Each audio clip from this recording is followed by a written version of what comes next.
Quick disclaimer before my assignment. I am a little sick, so I apologize for if my voice is raspy or if you can't understand it.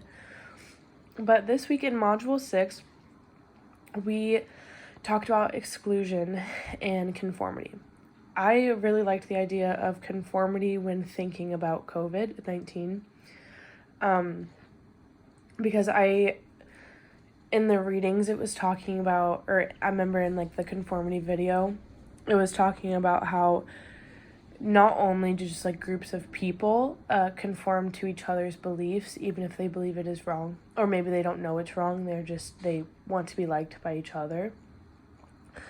I didn't mention this in the video, but I was thinking of people who have the same political beliefs, or I would say political, like believe in the same, like if you were to break it up with conservatives and liberals, or Democrats and Republicans, however you want to say it.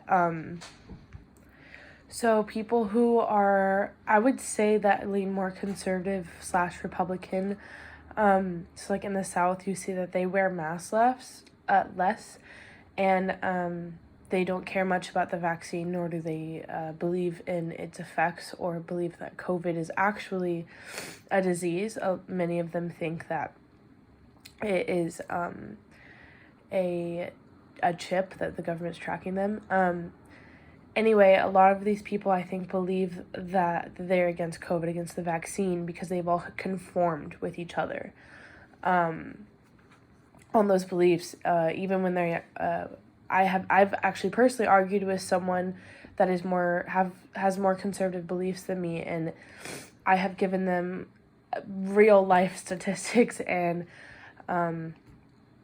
talked with them about deaths and COVID rates of people who are vaccinated versus unvaccinated.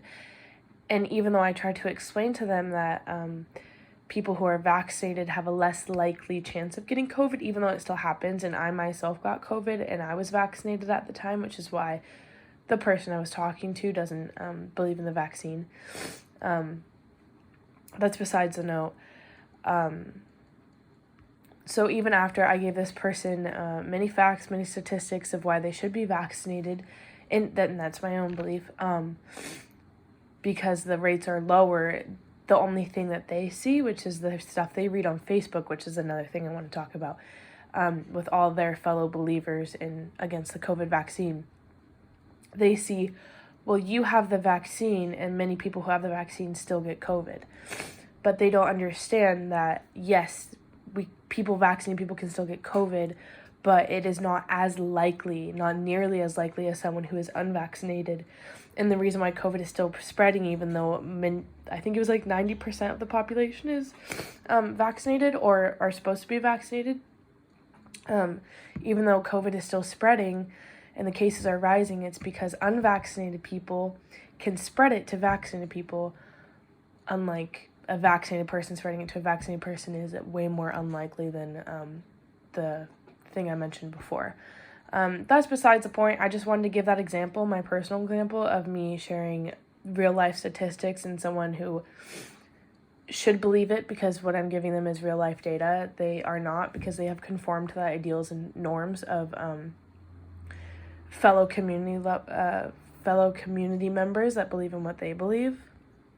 I know we talked about exclusion this week, which is why I want to bring up how health benefits for COVID, like getting the vaccine, has excluded a certain group of people, which is minorities, specifically those of lower class or the homeless.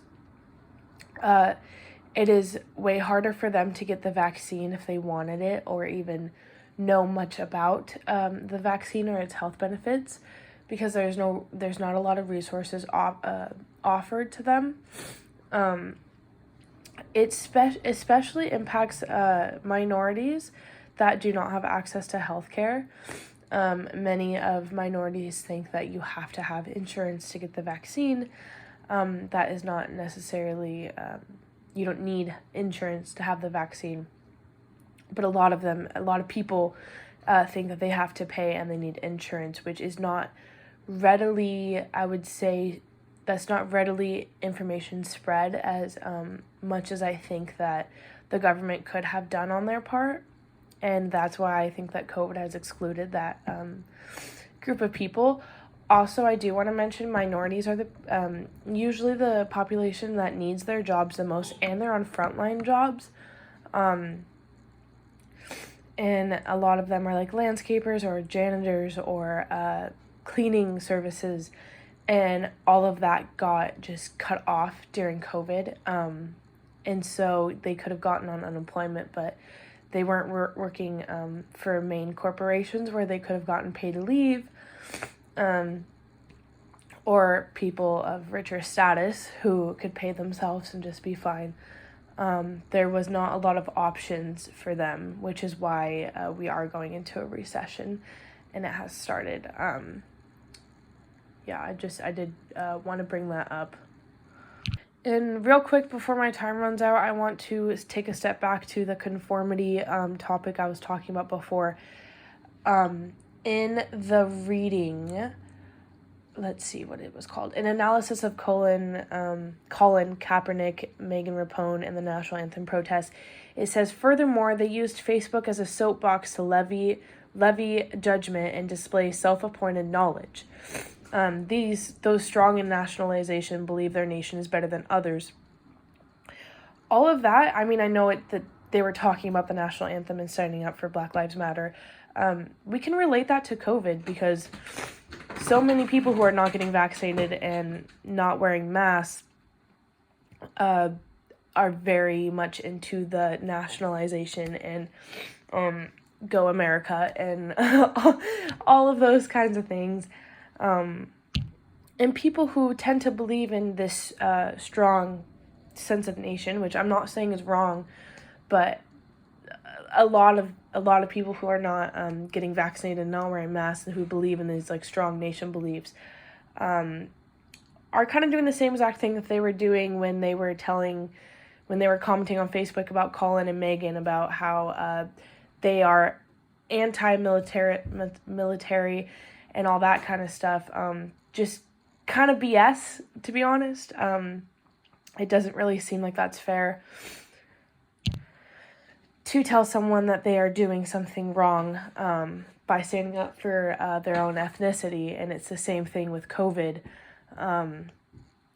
Not protecting themselves is not protecting others. And it is kind of hypocritical that they think of themselves as this nation. They want to save this nation when they are destroying it by letting COVID spread. I could go into a lot more detail, but I'm running out of time. I just want to say thank you. This was a really cool topic to explore, and I hope I gave you some ideas. Thank you.